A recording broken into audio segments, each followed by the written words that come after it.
Assalamualaikum sahabat media, apa kabar? Semoga selalu dalam keadaan sehat ya.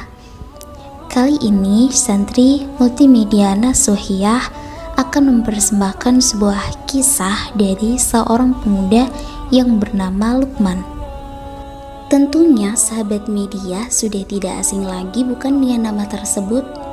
Salah satu hamba Allah yang namanya diabadikan menjadi nama salah satu surah dalam Al-Quran, yakni surah yang ke-31 dalam tartibus suwar Al-Quran, surah Luqman. Lalu siapakah Luqman yang dimaksud dalam surat tersebut? Dan apa istimewanya sampai namanya diabadikan menjadi nama surah? Allah Subhanahu wa Ta'ala telah mengisahkan seorang ayah yang bernama Luqman yang kehidupannya penuh dengan nasihat. Nama Luqman disebut 2 kali dalam Al-Quran dan dijadikan sebagai nama salah satu surahnya. Dalam surah Luqman ayat 12, Allah menjelaskan bahwasanya Luqman diberi pengetahuan dan kebijaksanaan oleh Allah Subhanahu wa Ta'ala. Pada ayat-ayat setelahnya berisi tentang nasihat-nasihat yang disampaikan Luqman kepada anak-anaknya. Para ulama berbeda pendapat tentang apakah Luqman adalah seorang nabi atau bukan. Menurut mayoritas ulama, Luqman adalah seorang ahli hikmah dan bukan seorang nabi ataupun seorang rasul. Dalam Al-Quran disebutkan bahwa Allah memberikan hikmah kepadanya. Ibnu Katsir dalam kitabnya Bidayah wan Nihayah dan tafsir Ibnu Katsir berpendapat nama panjangnya adalah Luqman bin Anqa bin Sadun, sedangkan anaknya bernama Taron. Ada pula yang berpendapat bahwa ayahnya bernama Ba'ura bin Nahur bin Tareh, yang nasabnya berkaitan dengan nasab Nabi Ibrahim alaihissalam.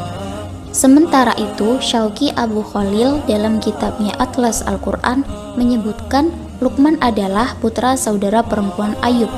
Namun ada juga yang berpendapat bahwa Luqman hidup hingga Nabi Daud alaihissalam diutus menjadi seorang rasul. Terdapat beberapa penjelasan mengenai keadaan fisik Luqman.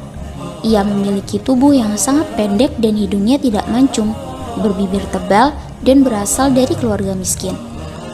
Pendapat ini sebagaimana yang diungkapkan Jabir bin Abdullah. Sedangkan Ibnu Jarir mengatakan bahwa Luqman adalah seorang hamba sahaya yang berprofesi sebagai tukang kayu dan berasal dari Habsyi atau Sudan. Ada pula yang berpendapat bahwa Luqman berasal dari Nuba. Dikisahkan juga bahwa usia Luqman al-Hakim adalah sekitar 1000 tahun. Ia diangkat menjadi qadhi atau hakim yang bertugas untuk memutuskan perkara dan menengahi perselisihan orang di masa itu. Ia menjadi qadhi Bani Israel saat itu. Menurut Syauqi, ketika Daud diutus Allah menjadi nabi dan rasul, Luqman tidak lagi memberikan fatwa. Ketika hal itu ditanyakan kepadanya, Luqman menjawab bahwa ia sudah cukup memberi fatwa. Tidakkah aku merasa cukup bila aku sudah diberi kecukupan?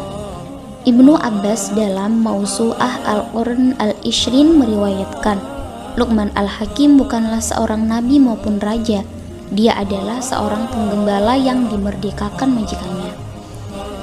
Pada suatu hari, majikannya pernah menyuruhnya untuk menyembelih seekor kambing dan memintanya untuk mengeluarkan salah satu gumpalan daging yang paling baik dari kambing tersebut. Luqman pun mengeluarkan lidah dan hati dari tubuh kambing tersebut.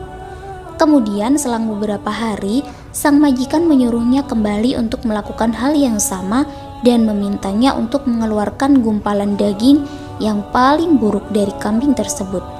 Luqman kemudian memberikan lidah dan hati.